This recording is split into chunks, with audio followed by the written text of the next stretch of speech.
saddex dhalinyaro mutacalimiina oo dhalinyarta jaamacadaha dhigta ayaa oday doon wata oo dadka badaha ka shaqeysta oo naaquuda ayay ku yiraahdeen maanta doontaada naga kire badweynta noo dhaadhici oo maxaa tihiin sayaaxiin dalxiistayaal baan nahay waa masal markii doontii ku heshiiyeen ay fuuleen doontu bariga waa tii ku socon jirtay qorigii dabaylaha sharaaca lagu wadi jiray xagga dabaysha loo wicin jiray reer Berberiya yaqaana iyo reer Djibouti iyo dooniyaha dadna markaa saddexdii dhalinyartii odagii bay wareysteen ay ku yiraahdeen adeer kani waa baylod kana waa engineer kana waa dhakhtar adigu laakiin yaraantaadii maxaad baratay markaas anigu sida loo dabaashaa bartay ku qosqosleen waxay ku yiraahdeen dayacta nisfa umrak waxaasi ma tacliim ba yaraantaadii waad kaga soo ciyaartay adigu markaas la yaabay sida ugu jazzasan kan waa baylod diyaaradu ka xaya kan waa dhakhtar hal kan waa muhandis yabna al-imarat qusur buu dhisa adigu dabaal mashaqa tacliim ba markaas uu yar jarrabay markii barigii ay ku ka qarsoomay ee badweyntii ay joogaan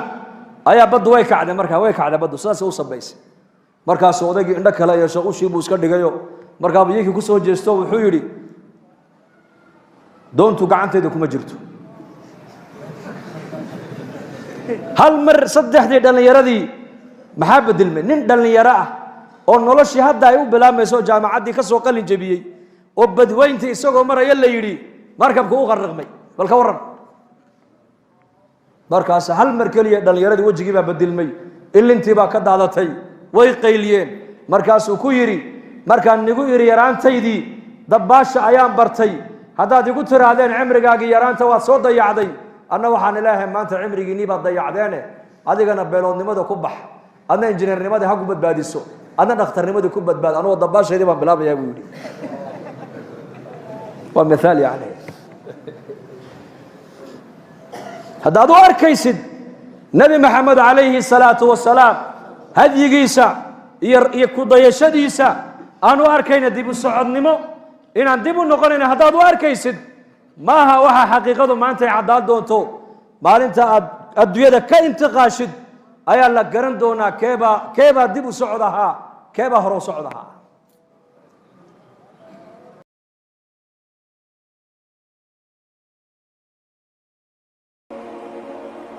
maalintuu dhimanaya Abu Dar cidla cad buu keligii ku dhintay meesha ribda la yidhaa xaaskiisii buu u yeedhay isagoo sakaraada way ku dul oyday markaasuu ku yidhi maxaad la ooyeysaa markaasay ku tidhi kaama maarmi karo kuma maydhi karo kuma aasi karo mara kafan kuu noqotana kuma hayo markaasuu ku yidhi dhegayso halkaa u bax tuurkaa u bax buu ka yidhi safar jamaaca mu'miniina soo mari doontee kuwaaba aniga i aasi doonee iigu yeedh buu ka yidhi markaasay ku tidhi xaggee dad aan ka arkaa bay tidhi xaggee dad ka soo maraan xilligan jidka xaajigii xajka ka noqonayna uu go'ay haddee toole oo xajkiina mar horaa laga noqdee dadka dariiqa soo marayaad sheegaysa waa dadkee bay ku tidhi nayaa i dhegaysa buu yidhi koox anigu aan ka mid ahay annagoo maskiidka dhex fadhin oo xalaqad fadhina ayuu nebigu nagu soo baxo wuxuu yidhi mid baa iniga mida ininka keligii cidlo ku dhimani doona keligii buu cidlo ku dhimani doonaa aaskiisana jamaacad muslimiin oo mu'miniin ayaa ka qayb geli doonta raggii maalinta aan la fadhiyey nin kasta uu dhintay nin magaaluu ku dhintay nin tuuluu ku dhintay nin reerkiisiibuu ku dhintay ninka cidlada ku dhimanaya nebigu sheegay ee jamaacadda mu'miniintu aaskiisa ka qayb geli doonto waa anige ordoo tuurka u baxo jamaacaddii nebigu sheegay baa soo mari doonta iigu yeedh buu ka yidhi bal sida hadalka nebiga u rumaysan yihiin dadkaas muslimiinta maanta adduunyada joogta iyo muslimiinta qarniga caalamka joogtay farqiga inoo dhexeeya waa yaqiin khabarka nebi maxamed ay ka maqleen ayay boqolkii boqol iyo ku rumaysnaayeen boqolkii boqol ninkii nebigu uu sheegay buu yidhi waa aniga ee cidlada ku dhimanaya raggii kaloo dhan way wada dhinteen tuulo iyo magaalo iyo qaryad iyo reerkoogay ku dhinteen ninka cidlada ku dhimanaya waa anige jamaacaddu nebigu sheegayba aaskayga ka qaybgeli doontee halkaa u baxoo joogsa buu ihi jamaacaddii baad arki doontaaye isaguna sankaraadkii baa haya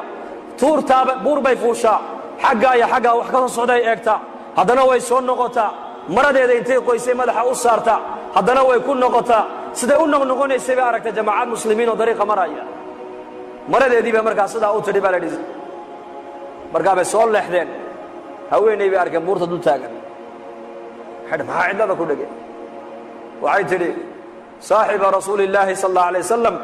nin nebi maxamed saaxiibkiiya ayaa cidladaa ku dhimanaya kaalayo ila aasa bay ku tidhi markaasay idhahdeen oo waayo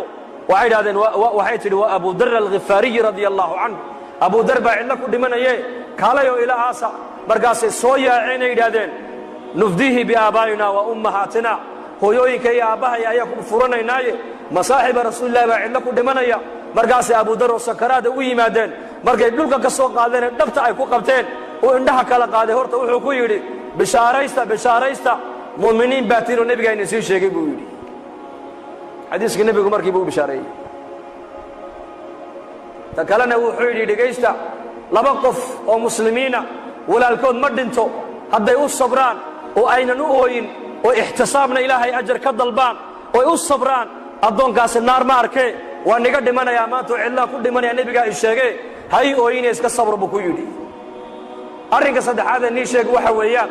mara kafan igu filan haddaan haysto iyadaa kafan layga dhigi lahaa laakiin ma haysto xaaskayguna mara kafan igu filan hadday haysana maradaabaa kafan layga dhigi lahaa iyaduna ma haysatee idhegaysta walaalahayow raggiina meeshaa maraya dawladda islaamka nin u soo shaqeeya hadduu inigu jiro dharka uu sitaa aniga kafan ha iga dhigina buuhi kafan ugama barin dharkaas muxuu dhowrayaa xaaraantuu ka dhowrayaa jidhkiisa inay taabato diin buu wataa taqwad buu wataa iimaan buu wataa zaad buu wataa zaadkaa uu aakhiro la tegaayo inuu ka boorhooba ayuu diidan yahay innagana zamankan halkeen maraynaa waxaan ku cuninba waa la cunaa ilaa wax walba cuntay soomaaliya gaajada unbaa xaaraana bay ku odhanayaan gaajada unbaa xaaraana kullu jismin nabata fi lxaraami faannaaru awlaa bihi jidh kastoo xaaraan ku kora buu nebigu yidhi naartaa u xaq loo cuni doonta buu rasuulku yidhi xaaraantu iska daa adige ilaa oo shahwaddaadae taaiirsaa shahwaddaada way saamayn ubadkaaga xaaraantu taqwaduna awlaadday iska soo baxdaa waracu awlaad buu ka soo baxaa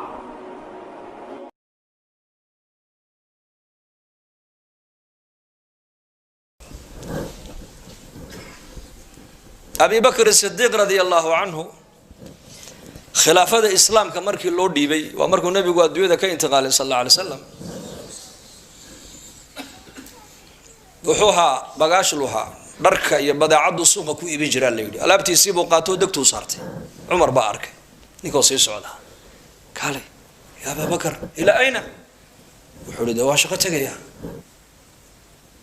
oo taladii ummadoo dhan ba adiga madaxa lagaa saaray madhaleeli oo reerkayga ayaa ii bilin so anuu ka mas-uul mayhi oo ilaahay weydiin maayo muslimiintoo dhan baa looga dhigay mas-uul madax khaliifata rasuulillaah weeyaan mas-uuliyaddaa uu qabtayna lacag baad ku qaadan meesha ma soo dhigan isagu innaka maanta ka warrama ninka markuu mas-uul laga dhigay dowladda ama xildhibaan loo dooranayo muxuu socdaa bay kula tahay ar muxuu socdaa waa lacag fiican heshid meelahana si fiican ha u jajabsatid ila waa xildhibaankii baa la odhanaya oo loo banayn meel walbe iyaku sidaa ma ahayn mas-uuliyadda umay arkayn meesha ciyaalkooga ay ka biilinayaan mas-uuliyadda waxay u arkayeen waa xilligii ummadda nebiga loo khidmaynayay waa adeeg ummadeed ummadda u adeegayaan ilaahay ikhlaaska innakan hayna siiyo abubakar uu yaabay war ciyaalkayga reerkaygina ma haleelaysid oo masaariiftoodii anaa ka mas-uule anna kaa shuuraynayna adu noqo horta halkaa fadhiiso ma haleelaysid haddee toole waa la shuureeyey waxaa loo shuureeyey maadaamuu 4 reer uu lahaa in baytalmaalka laga siiya masaariif reerkiisa ku filan neef jeexi inuu u kala qaybiya maalin walba reerkiisa hilibkaas iyo raashin ku filan labadii sano ee uu talada ummadda hayay iyo dhowrkii bilood tiisii markay timiday godka lagu riday abibakr sidiiq allaha raalli ka noqdee inankiisii cabdiraxmaan ibni abibakar oo lacag sida ayaa baytalmaalkii yimiday cabdiraxmaan bana cawf oo ahaa maaliyadda ninkii hayay ayuu yidhi lacagtan baytalmaalka ku celi markaasuu yidhi adeer lacagta xaggeed ku wadaa jooji wuxuu yidhi aabba allah u naxariistay ayaa igula dardaarmoo yidhi hadday taydii noqoto maanta waxa adduunyaha maanta anigu dhul baan ku lahay magaalada madiina dhulka iibiya lacagta ka soo baxda dhulka labadii sano iyo dhowrkii bilood ee talada ummadda aan hayay baytalmaalka lacag intaa la-eg baan ka qaadanoo masaariiftii weeyaane igaga celiya buu yidhi intay nii soo hadhan inagu dhaxal u qaybtaba buu yidhi cabdiraxmaan bin cawf uu yaabay war maxaad leedahay aabbaa ku dardaarmay sidaas in lacagta lagu celiya halkee baytalmaalka oo siduu u qaatay waa masaariiftii ininku adu qorteen uu reerka siinaya labadii sannadood ayuu aabbahay qoranayay dhulkii uu lahaa markaan iibinayna waxau nagula dardaarmay lacagta in halkaygii lagaga celiyo baytalmaalka lagu celiyo cumar binu khadaab baa loo keenay cumar uu ooyey abubakr sidiiq oo uu yidhi abubakar oo qabriga abubakar buu dul tegay cumar wuxuu yidhi madaxda adiga dabadaa imanaysa wallaahi waa daaliso ku gaadhi mayna buu ka yidhi waadna daalisay buu ka yidhi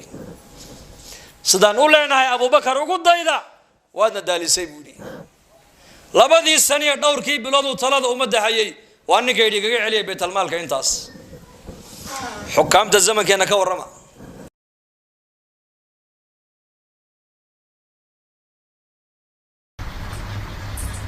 marka saxaabigan imtixaan baa ku dhacay ikhtibaar waxaad moodaa in ilaahay uu ku leeyahay ilaahay iyo rasuulkiisa iyo dhaqaalahaaga kala dooro muxuu doortay kula tahay suhayb aruumi radia allaahu canhu maalintuu maka ka hijroonayey uu madiine u hijroonayey quraysh baa ogaatay dhexdaa loo galay ay ku soo baxeen nin maalqabeen u ahaa markaasay ku yidhi adigoo sacluuga oo faqiira oo laabta dhulka ku hayaad noo timiday ma adoo hantiilaa naga bixi bay ku yidhahdeen dhici mayso imaa lacagta iyo xoolahaad haysato halkaa dhig adoo faqiira ka daba tag muxamed calayhi salaatu wasalaam imaa xoolahaaga hayso magaalada madiina ku noqo magaalada maka ku noqo iska fadhi oo bii'addaa gaalnimada nagula jira hijradu waxay ahayd baa la yidhi tagyiir albii'a hijradu waa maxay bii'adda mujtamaca ay ku dhex noolaayeen ee gaalnimada iyo shirkigu haalibka u yahay inay ka dhex baxaan baa nebiga iyo saxaabada la amray hijradu macnaheedu waa sidaas si iimaankooda u ilaalsadaan oo diintooda u xafidtaan oo caqiidadooda u badbaadiyaan oo dhaqanka wanaagsan ay u badbaadiyaan ayaa loo amray inay magaalada madiina maka intay ka guuraan ay u guuraan madiinat almunawara bismillah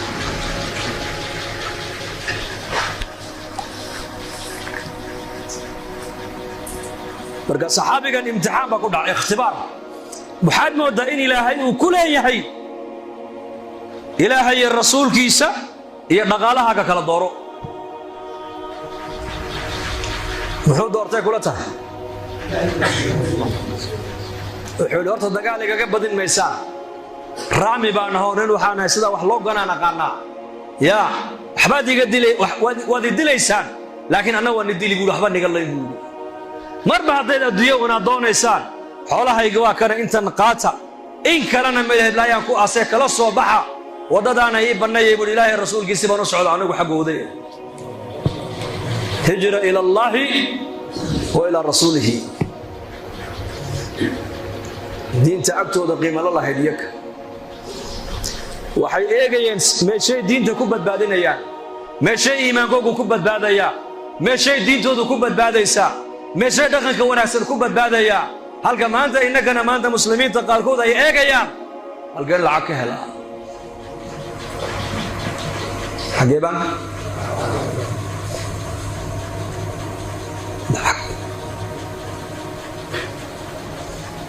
lacagtii buu siiyey xoolihii kale ka maqnaana meel heblaaye ka qaatuu yidhi wuu soo lugeeyey waa saacad gudaheed min alghinaa ila alfaqr saacad gudaheed وحوها ننمى القبين ومارك تاني غني هذنا ساعات كثير نوحون نقضى فقير سعلو قول حبا حيسن أسبابتي ديبتا كتالي بو اسكدي بي لكن وحكومة دشي أسبابتي إيمانك إلهي رضيه سيبوقات إلهي رالي قلنتيس انتو جدك كسي جرو أيا قرآن كنا مدينة المنورة وحي كنا نبي محمد كسي دقيا أولا ليهي ومن الناس من يشري نفسه ابتغاء مرضات الله والله رؤوف بالعباد مؤمنين توحى كمذا من إلهي رضيه سكو يبسني وحلي وحوها يستونا نفتي سكو هراي ودقاليه سكو بحناية سو إلهي ورى لقلي ورضاه إلهي أقاره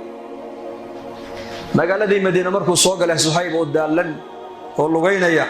أي النبي يقول ربح البيع يا أبا يحيى ربح البيع يا أبا يحيى ربح البيع يا أبا يحيى ويا صحابي صادق المصدوق عليه الصلاة والسلام رسولك إلهي باله يا أبا يحيى ما أنت قناع سقا بايع مشترك إلهي ألقى الشيء واتكم عايشتي ورسولك يقول قيس النمدو بالله واحد دائما ما وحلي dadku ay cabsoonayeen oo adigu adkaysatay weyn geesinimadu qabuuliyaduna baa leeyahay ma aha cibaado badan oo Ilaahay ka aqbalo may waa saacad adag oo imtixaan kula soo darsay oo Ilaahay amarkiisa aad qaadataa bas qabuuliyadu caynkaas maalinka buu adkaysay aziimaya go'aan buu qaato wuxuu yiri Ilaahay rasuulkiisa iyo adduunyo Ilaahay rasuulkiisa aan qaatay إلهي نأنت برالك كنا وده خلاص. مركز النبي يقول يا أبا يحيى هي باع مشتركي ما أنت أتصوغ شيء واتكم عشت. قبولية الله ينسيه.